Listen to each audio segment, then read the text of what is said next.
Die My Love, to risk hyperbolizing, but I really don't think that I am, is a crazy, wild film. It's about Grace and Jackson, a couple who move into Jackson's deceased uncle's house, which leaves the former frequently isolated and alone as she descends into madness. Director Lynne Ramsay is a master at her craft. This is my first exposure to her work, and immediately I'm clamouring to get my hands on any of her other films. There are no punches pulled in the direction. The subject matter is handled in a way which emphasises the less than comfortable, causing the audience to directly confront the portrait of worsening insanity. Even when the film gets brutally violent, Ramsay never monsterizes Grace. The film is still a humanist portrayal of a human issue, mental health, and how it can be worsened as a result of an externally forced isolation. Much of this subjectivity, mirroring Grace's disorientation in her ever-changing mental landscape, comes from how cinematographer Seamus McGarvey shoots the film. Firstly, the aspect ratio. Die My Love is shot in 1.33 to 1 Academy aspect ratio. Like Begonia, which I also reviewed this month, the restrictive aspect ratio maintains the claustrophobia of the impending dread, the lack of clarity as the mentally disturbed characters are refusing out to their issues.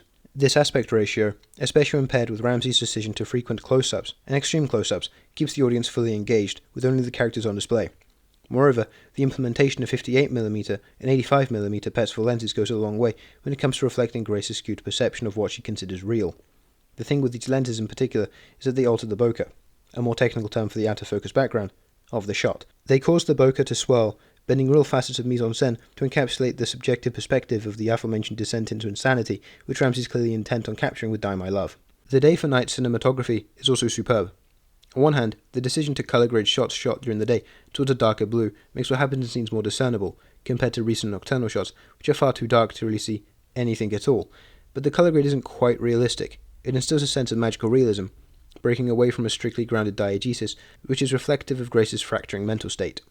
Die My Love then features a tour de force performance from an actress who is evidently devoted to the direction the film is going in, Jennifer Lawrence. It's wild and truly goes for everything a performance can go for. On one hand, Lawrence is dangerously subdued, quietly simmering beneath the surface with a barely contained rage at her husband and the situation she's been put in. Then, on the other hand, there's the flash and utterly explosive manifestation of Grace's insanity and violence which imbue the film with such furious energy. The physicality Lawrence brings to both halves of the identity, whether it be her hollow husk or her jagged bodily movements, enhance the anger behind a large portion of what she does in the narrative. It stands out as one of the best lead performances of the year thus far. Lawrence is fantastic at towing the line between the two opposing expressions of her bipolarity, which could have come out as disjointed, but Lawrence is able to bring a cohesion to the role. The supporting cast is also well suited, with each of the characters adding to Grace's central delusions. They all complement the central theme and the relationships they all share, bringing the audience into the pressure cooker of deceit and mania, each differing depending on the character. The main supporting cast member of note is Robert Pattinson, who gives a delightfully down-to-earth performance as someone who himself is multi-faced and leading to Grace's delusions, but also is concerned for her. He has the unceremonious role of grounding a story, which itself is more a series of sensory experiences than a traditional narrative. The film is about the sensory vibe of losing one's mind, and so, within the context of a narrative, one needs a point of gravitation to make some sense of what is real, what is absurd within the diegetic world. If this were practically any other film, the performance is still heightened, but within this film, he is the most realistic central supporting cast member, which offers a clean contrast to Lawrence's, as she evolves over the course of the narrative.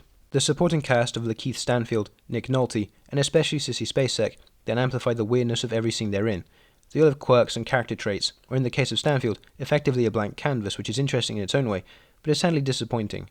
My own phrase as an issue, point of confusion within the film. Spacek's character sleepwalks with a loaded rifle. Stuff like that. These character traits, derived from trauma, complement the central conceit of Grace's insanity by providing reflections of that centre, offering a myriad of perspectives on the thematic core of the film.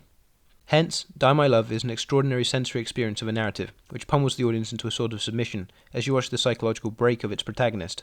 It's a nightmarish, cinematic chokehold, which just shies of being a horror movie, so take that in mind. Die My Love, 4.5 stars. Well, that's all. Keep on watching movies, and form your own opinions. See you in the next one.